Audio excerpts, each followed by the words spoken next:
Hi, freshmen. So we are skipping way ahead in our play Romeo and Juliet because we only have this week and next week left together. So I'm skipping ahead to Act 5, Scene 1.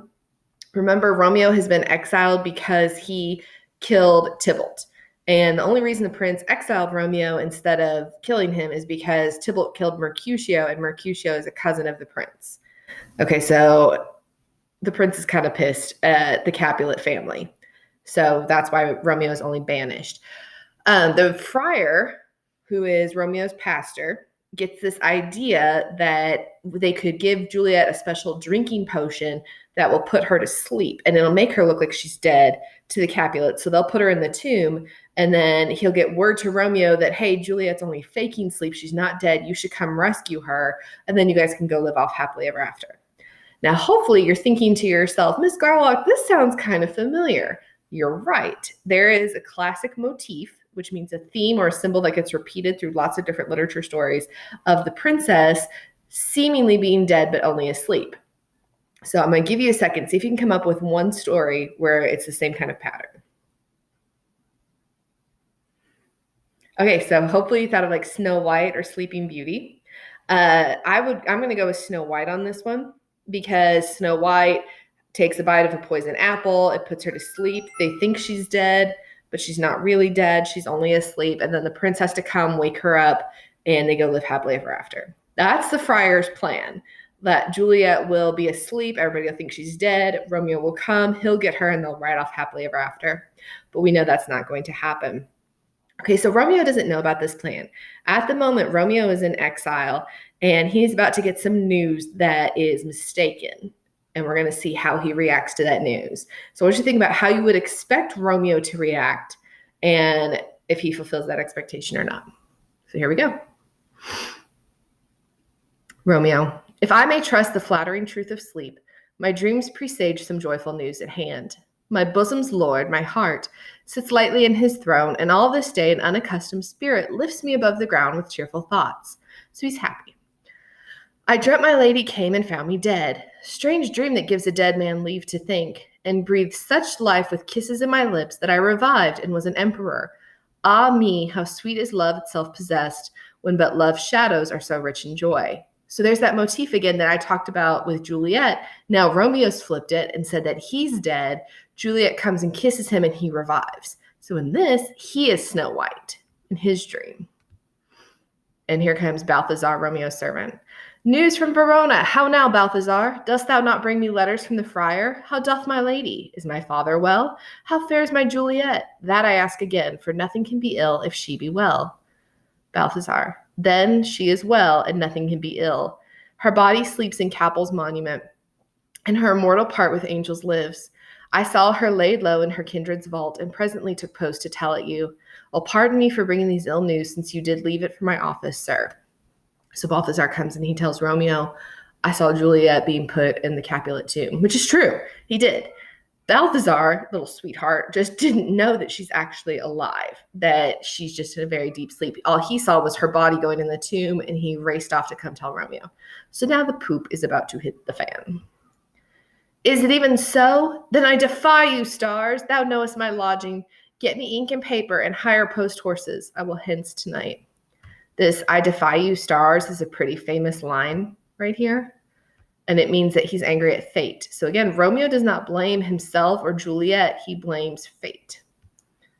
Balthazar, I do beseech you, sir, have patience. Your looks are pale and wild and do import some misadventure. So I think you're going to do something stupid. Tush, thou art deceived. Leave me and do the thing I bid thee do. Hast thou no letters to me from the friar? No, my good lord. No matter, get thee gone and hire those horses. I'll be with thee straight. Well, Juliet, I will lie with thee tonight. Let's see for means. All mischief, thou art swift to enter in the thoughts of desperate men. I do remember an apothecary, and hereabouts he dwells, which late I noted in tattered weeds with overwhelming brows, culling of simples.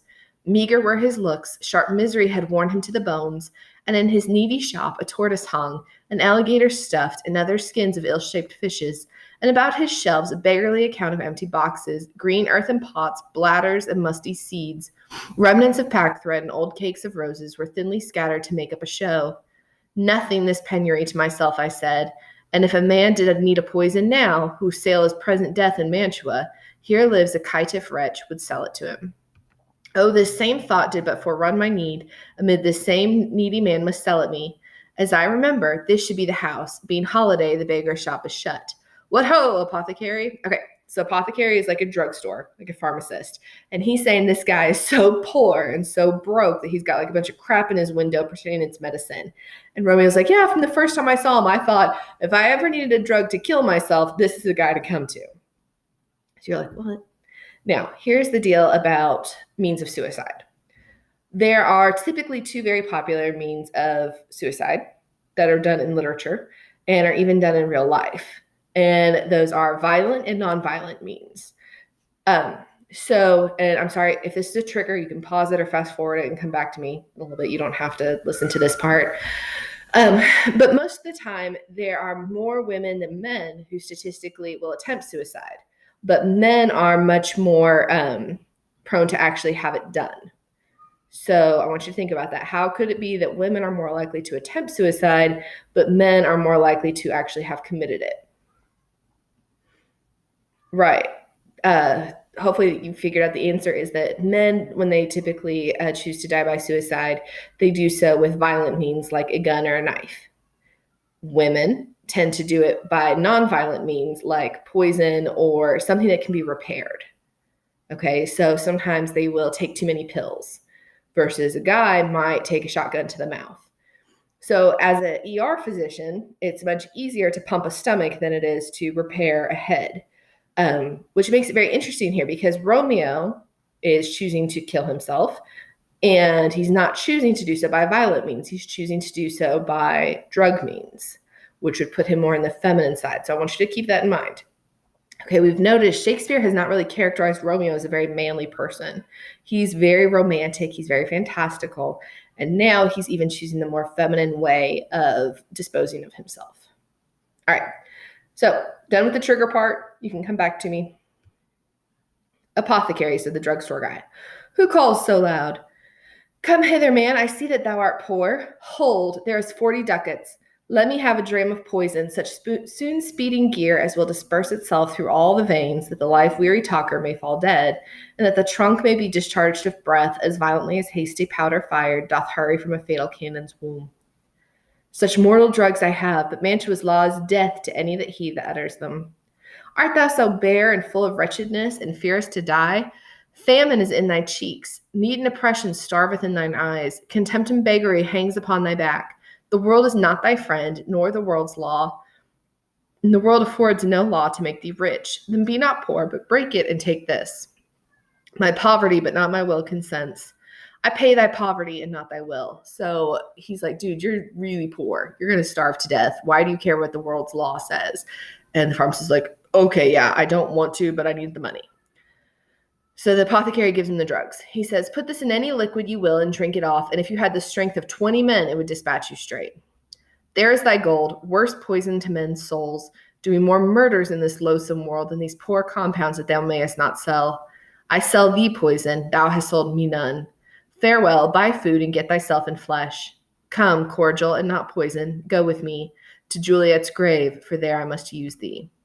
All right, so again, we see the couplet here signifying this is the end of the scene.